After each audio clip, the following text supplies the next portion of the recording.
మీ ఏరియాలో విజిటింగ్స్ అలా ఉంటాయా మ్యామ్? వాళ్ళు వచ్చి వాళ్ళ ప్రాబ్లమ్స్ మీరు చెప్పుకోవడమే కాకుండా మీరు రెగ్యులర్గా విజిట్ చేసి ఏమున్నాయి ఇక్కడ ల్యాండ్ ప్రాబ్లమ్స్ అన్నా లేకపోతే ల్యాండ్స్ ఏమైనా ఇష్యూస్ ఉంటే ఇన్స్పెక్షన్స్కి వెళ్తాం. ఇన్స్పెక్షన్స్కి వెళ్తేనే మనకు ఆ ఫిజికల్ స్టేటస్ అవి ఫైండ్ అవుట్ అవుతాయి.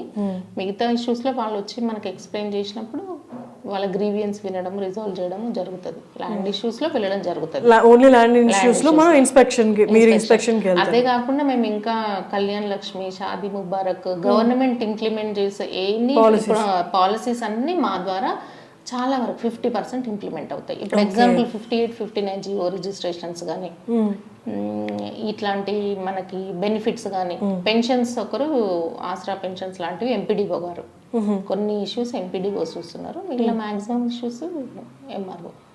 ఓకే. ఇంకోటి ఈ మండలి పెద్ద జ్యూడిక్షన్ 33 విలేజెస్ ఉంటాయి అబ్దుల్లాపూర్ మెట్లో.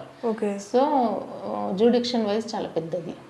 ఓకే. అంటే ఇప్పుడు పెద్దది కాబట్టి అంటే మీరు ఇందాక మోయినాబాద్ అన్న చెప్పినట్టు అక్కడ పెద్ద ఇష్యూస్ లేవు అన్నారు. కాంప్లికేటెడ్ ఇష్యూస్ ఉండవు, చిన్న జ్యూడిక్షన్. వేరాజ్ ఇది 33 విలేజెస్. సో అక్కడ ఛాలెంజింగ్ ఇక్కడ ఛాలెంజింగ్ అనిపించింది అంటే ఏం చెప్తారు? ఇక్కడే అనిపించింది. ఇక్కడే challenging. Satisfaction so far job satisfaction ఎట్లా ఉంది మ్యామ్? జాబ్ సాటిస్ఫాక్షన్ బాగుందండి, పర్వాలేదు. యాక్చువల్లీ మనకి ఏంటంటే ఎవ్రీ డే ఇస్ లెర్నింగ్, మనకి లెర్నింగ్ ప్రాసెస్. సో డైలీ మనం ఏదో ఒక ఎక్స్పీరియన్స్ అవుతుంది, మనకు ఏదో ఒకటి నేర్చుకుంటాం. మన డైలీ ప్రోగ్రామ్ అంటే ఈ వాళ్ళు రావడం కానీ వాళ్ళు ఏదైనా ఎక్స్ప్లెయిన్ చేయడం కానీ అచ్చా ఇది కూడా ఉంటుందా, ఇట్లాంటి ఇష్యూస్ ఉంటాయా అని మనకు కొన్ని రివీల్ అవ్వడం అప్పటికప్పుడు, మనం వాటిని సాల్వ్ చేయడంలో మనం ఎక్స్పీరియన్స్ గెయిన్ చేయడము. సో డైలీ ఇది ఒక లెర్నింగ్ ప్రాసెస్. వర్క్ అంటేనే లెర్నింగ్ ప్రాసెస్. మీ రోల్ మోడల్ ఎవరైనా ఉన్నారు మ్యామ్, మీరు ఇన్స్పైరింగ్గా ఫీల్ అయ్యే వాళ్ళు? రోల్ మోడల్ అంటే నాకు యాక్చువల్గా డిపార్ట్మెంట్లో ఉన్నారు. నా లైఫ్లో అయితే మా ఫాదరే. తన హార్డ్ వర్కర్, చాలా డెడికేటెడ్గా వర్క్ చేసేది. ఈవినింగ్ అయిపోయిన తర్వాత కూడా ఇంకా బ్యాంక్ వర్క్ ఇంటికి తెచ్చుకొని చేయడం, లేట్ నైట్స్, మార్నింగ్ ఎర్లీగా వెళ్ళడం, చాలా డెడికేటెడ్ హార్డ్ వర్క్ చేసేది తను ఇన్స్పైరింగ్. ఇంకా డిపార్ట్మెంట్లో కూడా చాలామంది ఉన్నారు నాకు. ఎక్కువ ఐఏఎస్లు, కలెక్టర్స్. నేను ఐఏఎస్ల దగ్గర చాలా మంది దగ్గర వర్క్ చేసిన, సీనియర్ కలెక్టర్స్ దగ్గర. సో వాళ్ళని చూసినప్పుడు మనకు డైలీ చూస్తాం కదా, చాలా ఇన్స్పైరింగ్ ఉంటారు. మా హయ్యర్ అఫీషియల్సే మాకు maximum role models. Present RDOs కానీ, మా ఆర్డీఓ సార్, కలెక్టర్, ఇంతకుముందు ఎస్టివైల్ కలెక్టర్స్, దిగ్గన్ కలెక్టర్స్, వాళ్ళతో వర్క్ చేసిన ఎక్స్పీరియన్స్ అవన్నీ కూడా నాకు చాలా ఇన్స్పైరింగ్.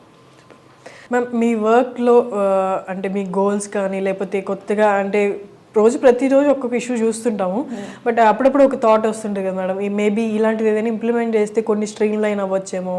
ఫర్ ఎగ్జాంపుల్ మీరు చాలా బోర్డ్స్ తీసుకొచ్చి పెట్టారని చెప్పారు, అట్లా ఏదైనా ఇన్నోవేటివ్గా మీకు చేయాలనిపించింది, చేద్దాము లేకపోతే నెక్స్ట్ నాకు అది ఉంది మైండ్లో అనిపించిన ఏమన్నా ఉన్నాయా? ఇన్నోవేట్ అంటే థాట్స్ అంటే యాక్చువల్గా ఏంటంటే మనకి ఇక్కడ ఫైనల్ డెసిషన్ అనేది, డిస్క్రిప్షన్ అనేది మనకు ఉండదు ల్యాండ్స్ ఇష్యూస్లో. ఎక్కువ జస్ట్ కలెక్టర్స్ లేకపోతే గవర్నమెంట్ తీసుకోవాల్సిన పాలసీ డెసిషన్స్ ఎక్కువ ఉంటాయి అంటే మన గవర్నమెంట్లో. సో అవి మనం జస్ట్ రికమెండ్ చేయగలుగుతాం, ప్రపోజ్ చేయగలుగుతాం, కానీ ఇంప్లిమెంట్ చేయలేం. డైరెక్షన్స్ వస్తే, ఏదైనా పాలసీ గైడ్ లైన్స్ వస్తే అవి ఇంప్లిమెంట్ చేయొచ్చు. ఎక్కువ మెయిన్ ఏం లేదు, కానీ గవర్నమెంట్ ల్యాండ్స్ ప్రొటెక్షన్ అనేది కొంచెం నాకు ఎక్కువ ప్రయారిటీ. కాబట్టి మన ఫండ్స్ ఏమన్నా ఇస్తే అన్ని ల్యాండ్స్కి ఫెన్సింగ్ చేయించాలనేది సర్వే చేయించేసి, సపోజ్ ఏదో ఒక సర్వే నెంబర్ ఉంది, ఎగ్జాంపుల్ 44 మునగనూరు, చాలా కాస్ట్లీ ల్యాండ్స్ అనేవి ఇప్పుడు ఎంత కాస్ట్లీ మీకు తెలుసు కదా, సమ్ క్రోడ్స్లో ఉన్నాయి. ఇక్కడైతే 3 to 4 crores పర్ ఎకర్ ఉంది. ఇంకా మెయిన్ ప్లేసెస్లో ఇంకా మంచి ప్లేస్ 4-5 crores వరకు కూడా ఉన్నాయి, రోడ్ సైడ్స్ అట్లాంటి. సో అట్లాంటి మంచి కాస్ట్లీ ల్యాండ్స్కి మనం ఫెన్సింగ్ అనేది వేసేసి ఎంక్రోచ్ అవ్వకుండా, ప్రతి వాళ్ళు దాన్ని ఎంక్రోచ్ అవ్వడము, ఏదో ఒక స్ట్రక్చర్ రైజ్ చేయడము, కోర్టుకు వెళ్ళి దానికి డైరెక్షన్స్ తెచ్చుకుంటారు, నాట్ టు ఇంటర్ఫియర్, లేకపోతే స్టే ఆర్డర్స్ తెచ్చుకున్న తర్వాత మళ్ళీ మనం దాన్ని వయోలేట్ చేసి డిమాలిష్ చేయలేము, కంటెంప్ట్ అవుతుంది. అలా ఇస్తారా మ్యామ్ నాట్ టు ఇంటర్ఫియర్ అనేది? ఇస్తారు.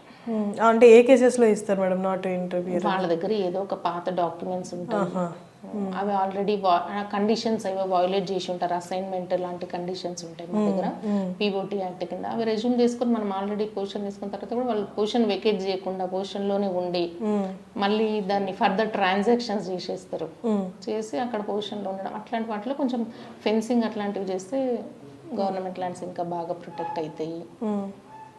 ఇంకా అంతవరకు ఇంకా మ్యామ్ అంటే నార్మల్గా బయట జనాలకు ఉన్న క్వశ్చన్, లేకపోతే నార్మల్గా female officer, female public servant అంటే కొంతమంది ఈజీగా భయపెట్టచ్చు, లేకపోతే ఏమన్నా అదే ఈ కైండ్ ఆఫ్ ఎక్కువ ఎంక్రోచ్మెంట్లో కొంచెం మాట్లాడేసి కన్విన్స్ చేసేయచ్చు. అసలు భయపడే క్వశ్చన్ లేదండి.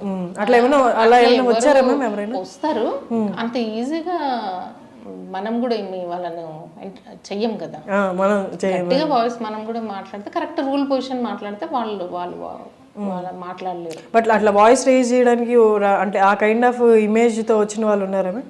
అంటే ఉంటారు చాలా ఫోన్ కాల్స్ వస్తుంటాయి, చాలా అంటే మాట్లాడుతుంటారు. మనం కరెక్ట్గా అసలు ఏముంది, వాట్ ఈస్ వాట్ ఫ్యాక్ట్ అనేది వాళ్ళకి అకార్డింగ్ టు రూల్స్ చెప్పి అలా కుదరదు అని చెప్పేస్తే వాళ్ళు అప్పుడు కామ్గా అయిపోతారు. అంటే మాక్సిమం వాళ్ళకి తెలియకనే అవగాహన లేక ఏదో మనం మన ఏరియానే కదా ఎట్లయినా మాట్లాడుతుంటాం. కానీ మనం గట్టిగా కరెక్ట్గా మనకి పాయింట్ టు పాయింట్ వాళ్ళకి అంటే ఎక్స్ప్లెయిన్ చేసి కన్విన్స్ చేస్తే కన్విన్స్ అవుతున్నారు.